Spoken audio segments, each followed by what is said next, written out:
Ayan, what's up mga kababayan. At dito naman tayo muli at ating alamin ang mga nangyayari bago nag-inauguration kahapon sana, pero hindi po hindi natuloy mga kababayan at na-cancelled. Ayan, at dito alamin natin ang ganap dito after ng ganap kahapon dito sa may Esplanade.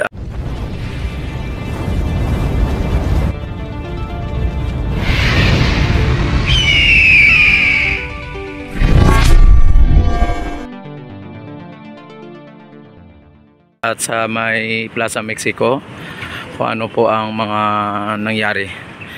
Ayan, at alamin natin kung ano po ang mga susunod na mga hakbang dito sa may Maestranza at Plaza Mexico. Sa ngayon mga bayan ay talagang malinis ang ating Plaza Mexico, as usual, same as usual mga bayan, clean and green. Ayan, kung nyo nakikita. At sa ngayon mga bayan, nandito nakaparking yung magiging service ng ating mga kagalang-galang dito. Yan, sa ngayon ay nandito yung ating mga engineer, architect. Yan, at nakita naman ninyo ay yung kahapon kasi mga bayan ay nagkaroon po dito ng stampede ng kaya nagkaroon ng yung kanal. Kaya ang ginawa dito mga bayan ay inayos nila inano nila yung kanal dito. Ginawa nila ng kanal dito para na mas mabilis ang mga daloy ng ating ng ulan, tubig ulan mga bayan. Dito nila dito sa may sa may pinaka manhole dito. Yan, dito na po nila pinadaan yung kasi yung kanal na dating kanal dito ay na barado, kaya ang nangyari ay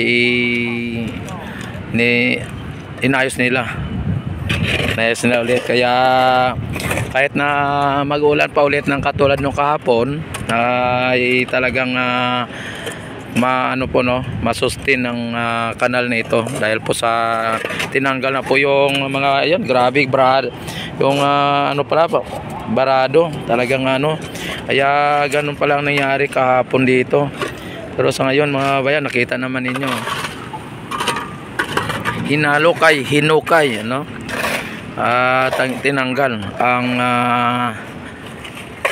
lumang PVC o lumang kanal para sa ganun ay mapalitan ng bago at panibagong drainage mga bayan.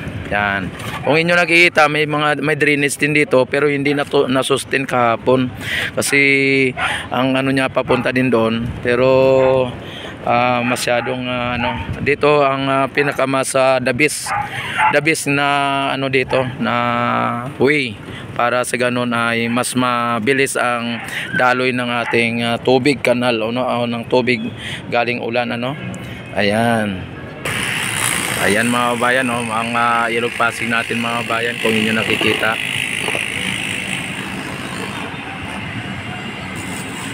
At pumapatrolya mga babayan ang DNR. Ayan, at kung ang ating katubigan o ang ating ilog Pasig mga bayan ay talagang same as usual, malinis mga bayan. Yan, malinaw na po mga bayan ang tubig sa ating ilog Pasig. Kung ating titingnan, kung ikumpara natin noon at ngayon, mas malinaw, mas malinis. Dito po ang ating architect, engineer mga bayan, at nakita naman ninyo ang sitwasyon ng ating Maestranza Esplanade mga bayan.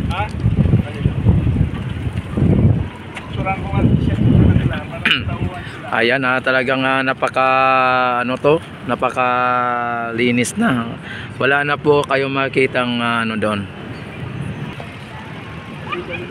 Ayan, no. Nakita naman ninyo mga bayan ang ganda. Yan ang ating maestran sa mga bayan.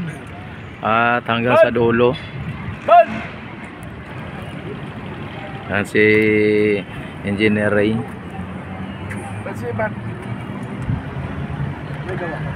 Hello kayo. Ayan, no.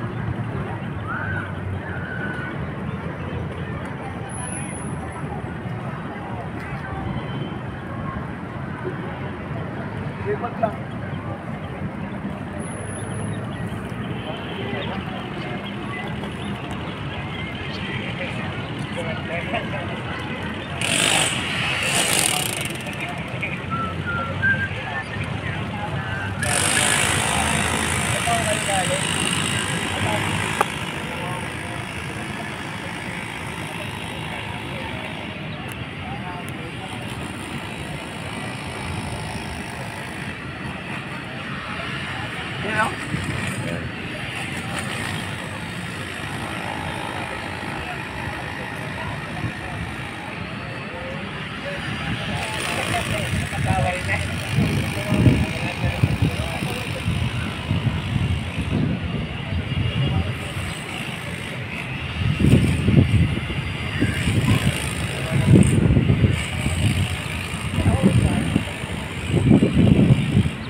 Ito ang ipalit na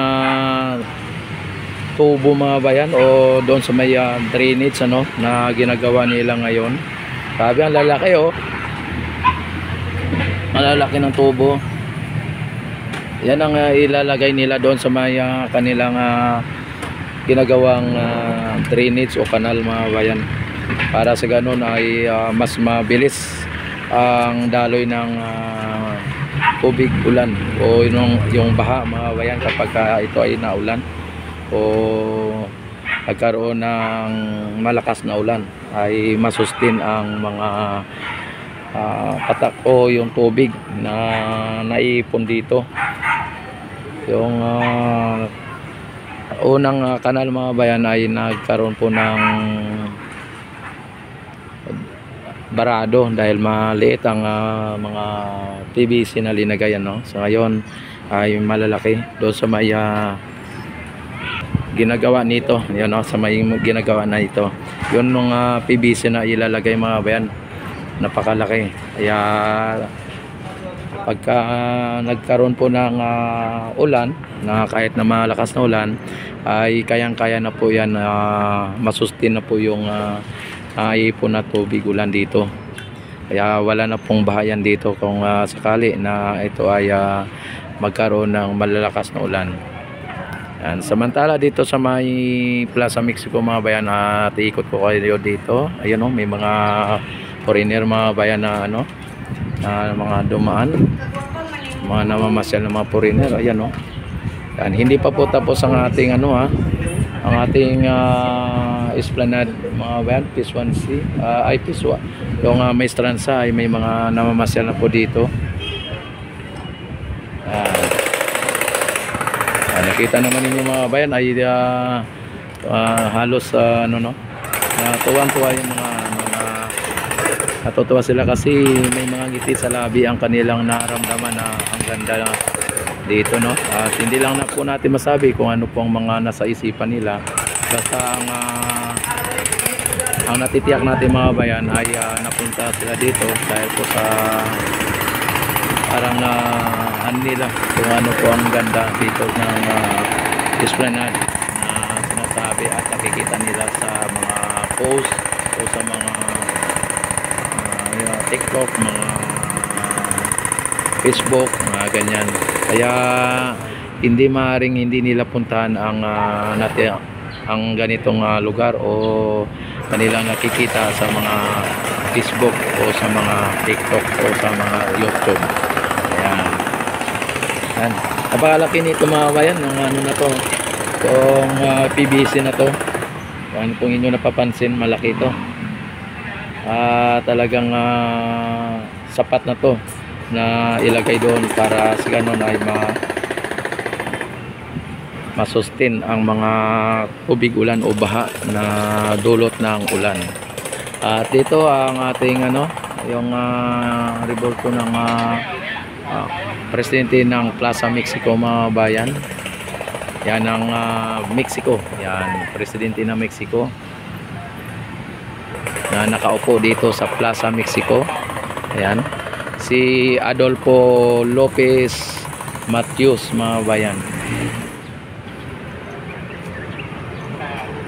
Ayan, sa ngayon ito po ang pinaka-latest update dito sa may ating esplanade at Maestranza dito sa may Plaza Mexico. At panatilihin ninyong naka-subscribe, click notification bell. Ayan, para ma-notify agad kayo tuwing ako ay mag-upload at mag-update dito sa may Ilog Pasig, Maestranza, Phase 1C at Phase 1A, Phase 1B Esplanade mga bayan. Yan, at don't forget to share and subscribe. Mabuhay ang bagong Pilipinas, mabuhay ang ating bansa, mabuhay si PBBM.